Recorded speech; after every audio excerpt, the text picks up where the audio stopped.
So over the last 4 months, David and I have been island hopping through the Caribbean, staying a month on each island. We've already shared our monthly costs as digital nomads in Aruba, Curacao, Barbados, and now it's time to share our costs in Martinique. So no matter whether you're going to take a short trip to Martinique or you plan on doing a long monthly stay like us, you will have a better idea of how much things cost in Martinique. Now, Martinique is a French Caribbean island that, in my opinion, really doesn't get enough hype on social media. Nearly no North Americans come to visit, and I know a big part of that is just lack of awareness and lack of information. So coming up, we'll cover the cost to get to Martinique, accommodations, car rental, restaurants, groceries, and activities. We'll also share our full cost breakdown on just how much we spent during our month in Martinique, so you can get a better idea of just how much this digital nomad lifestyle costs. We'll end by sharing whether or not Martinique is a place we could see ourselves living, all in this episode of Lucas World Travel. Well, hey world travelers, I'm Kendra Lucas. And I'm David Lucas of Lucas World Travel. Now, just as we get into talking about the cost of things, although Martinique uses the euro, nearly all of the prices listed in this video are listed in USD. Because our credit card automatically converts all charges from euros to USD. Luckily, the price difference in USD and euros is not so great, so it will still give you a decent idea of how much the price will be in euros. So first, let's talk about transportation and getting around Martinique. Flights from the US and Canada can actually be quite pricey. The best we found was $675 round trip from the States. Most tourists coming to Martinique are actually French coming from Paris, which has much more reasonable prices starting at $450 round trip. Now, because we were already in the Caribbean, we took the ferry from St. Lucia to Martinique for $84 USD per person. So in total, that's $168.74. So taking the ferry is something to seriously consider as well. Martinique also has its own island ferry called Les Vedettes Tropicales. So instead of driving, you can take the ferry between Fort-de-France and Les Trois Îles for 10 euros round trip, which comes to about $21.47 USD for 2 round trip tickets. We did this once and enjoyed taking the ferry both as a mode of transportation, but it was great for sightseeing as well. For taxis, we took a taxi to and from the ferry port to our car rental agency. It was about 9 kilometers or about 5.5 miles drive. So that came to about 28 to 30 euros. So in total, we paid $62 US for 2 taxi rides to and from the ferry port.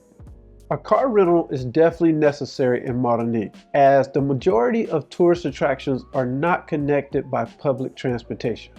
We booked a monthly rental through Discover Cars and got a great rate of $560 USD for a 28-day rental, which came to about $20 a day.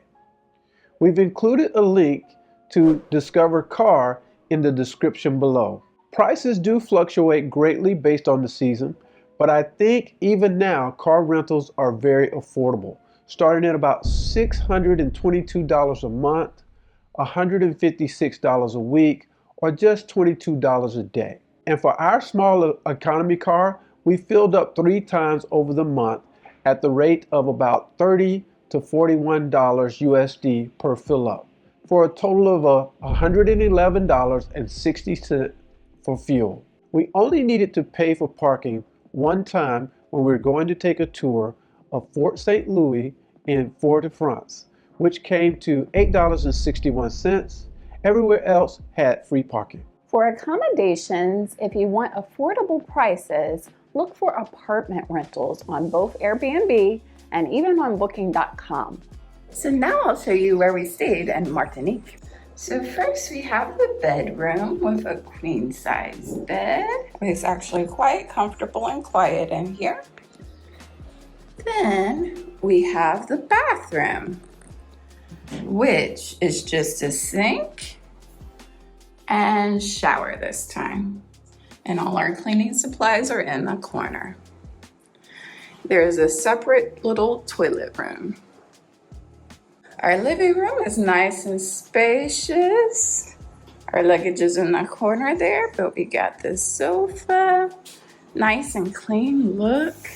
But the real reason why we got this place is because of this outdoor kitchen with this incredible sea view and les trois îles. This view right here makes it so easy to stay in and work because you still feel like you're part of the environment, still feel like you're part of nature.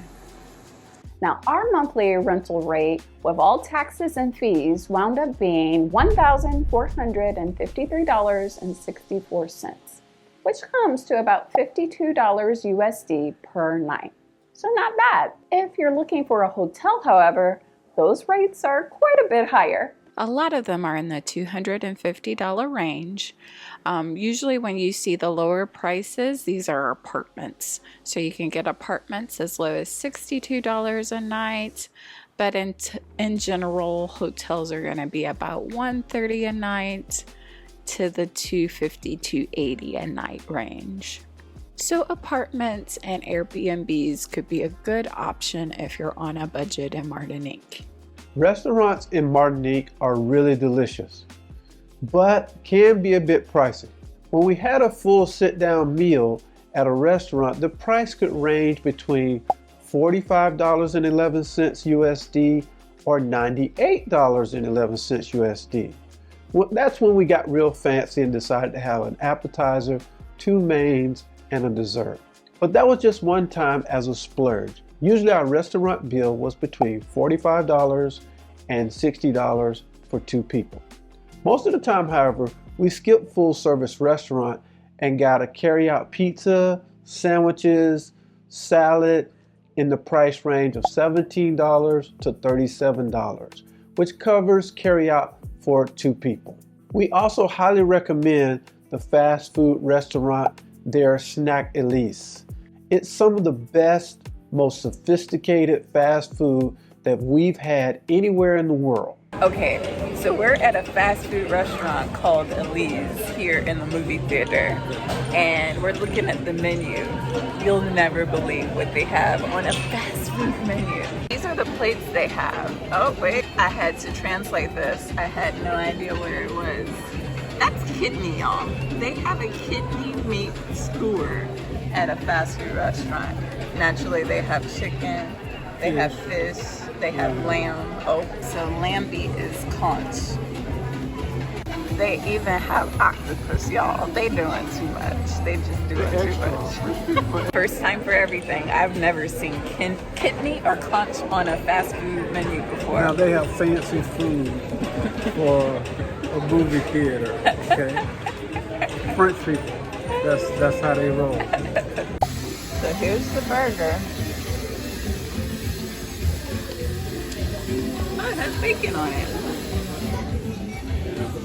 I don't know what the orange sauce is, but it's kind of sweet. Sweet's like a sweet burger. Sweet and salty. Very interesting. Very unique fast food here. So the sandwich by itself is €8.90. And the combo meal is €14.40. For a grand total of $30.50. So in total, we either ate out or had drinks out about 29 times for about $917.12 USD, which has been pretty typical for us in the Caribbean. So the only difference was, while being in Martinique, we ate out at more carry-out establishments because that was more reasonable financially for us. For groceries, first I have to say I really liked the grocery stores in Martinique. There was such a nice selection of fruits and vegetables, and the herbs were so flavorful. Some of the best herbs I've ever tasted in the world. And their frozen food section has so many nice ready-to-eat options like quiche, ratatouille, stir-fried vegetables. So it was really easy to cook something delicious and healthy in Martinique. Not to mention that the cheese and wine selection was marvelous. So hands down, Martinique wins for the best grocery stores in the Caribbean. But like I said, the quality of the groceries were extremely high, but the prices were not.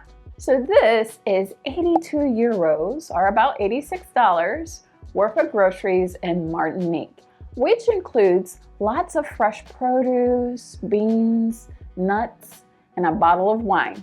So in total, we spent $364.12 for groceries for the month, which is actually just a little bit less than usual, but it was the best we've ever eaten.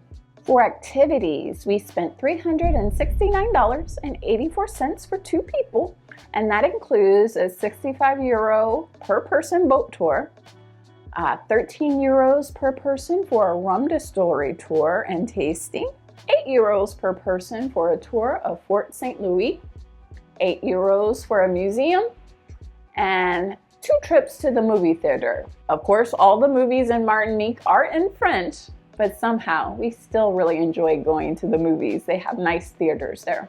Now, we don't typically do any shopping while traveling, but Martinique has some decent malls, and it was my birthday, so we splurged on a few things. We bought some miscellaneous clothing, some gadget shopping, spending. Comes to about $93.22 for miscellaneous clothing expenses. We also spent $86.18 at the pharmacy because they had some nice specialty health foods that we couldn't find anywhere else in the Caribbean. For phone service, we used Google Fi's flexible plan for texts and calls, and eSIMs for international data. Google Fi came to about $72.09 due to some international calls we made. It's usually cheaper, and $40.58 for an eSIM, bringing our monthly phone bill to $112.67 for 2 phones. So now let's break down our total cost for everything in USD with ferry rides, taxis, car rental, gas, parking, our monthly Airbnb rental, restaurants, groceries, activities, miscellaneous pharmacy items, random clothing shopping, and our phone service in eSIM. We spent a total of $4,330.47, which has been pretty typical for our monthly expenses in the Caribbean. So far, we've spent around $3,700 to $4,600 a month, depending on which island we're on. So Martinique is not the most expensive island, but it is definitely not a cheap island to visit. I'd say what made Martinique affordable for us was finding an affordable apartment for the month, finding a very cheap car rental, and getting cheap ferry tickets to get there. Restaurants in Martinique are expensive, and plane tickets to Martinique are expensive. So if you can find ways to mitigate those costs, it'll be better for your budget. Now the big question, could we live in Martinique?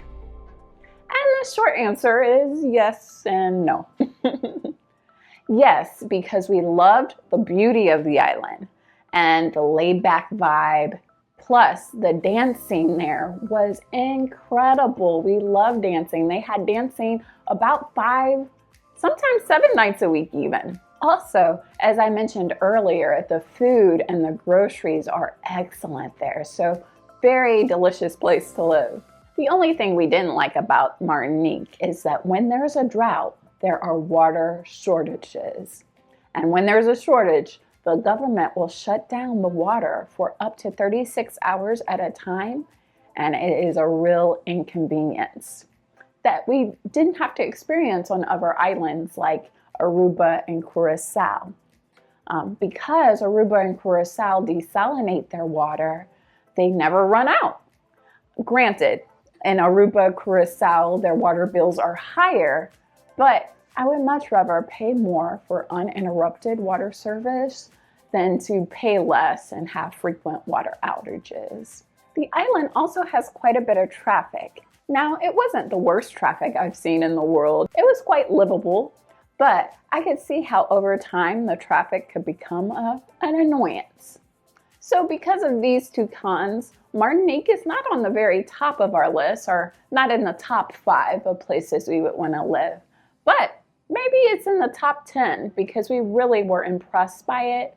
We really loved our time there, but it's still not one of our first choices of places we would want to live. If you would like even more videos like this, where we break down the cost of places for you and give the pros and cons of living there, then please be sure to subscribe.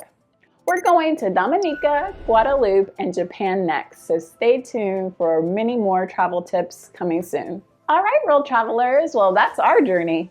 Good luck in planning your own. Until next time, check out our full Martinique playlist on the right there. As always, thanks so much for watching. Thanks for sharing with all your travel pals, and happy travel planning. Until next time.